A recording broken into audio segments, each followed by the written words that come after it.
An entire nation of free slaves finally exit Egypt and stands before the roaring Red Sea. Behind them, the Egyptians, who were already regret for letting them go and came to fight and get them back to be their slaves. And then God orders Moshe, God will fight on your behalf and you will remain silent.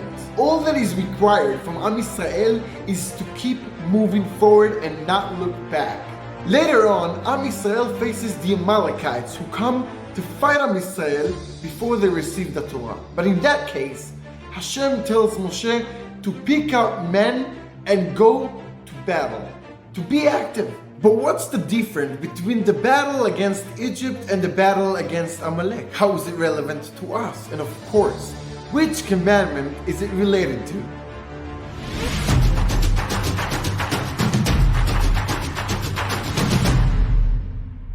The Lubavitcher Rebbe, who became the Rebbe of Chabad this week, 72 years ago, explains that the battle against Egypt and Amalek happens also today within ourselves. Egypt represents our urges, and we must not try to fight and face them because it doesn't help at all when we obsess about them too much. Amalek, on the other hand, represent the obstacles of sarcasm, who stands between ourselves and God, and we must fight this to the end. The commandment, do not commit adultery, like all commandments, has a positive sense and a negative one. The negative sense of the commandment forbids us from breaking the loyalty in a relationship. But the positive side of the commandment guides us to strengthen our existing relationship, work on fulfilling our values, and fight through any struggle we might encounter on the way.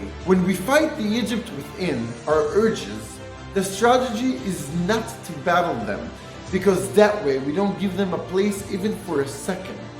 We need to ignore them and move forward.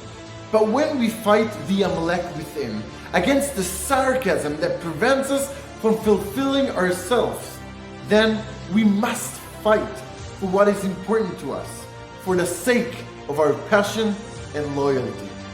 Shabbat Shalom and good talks.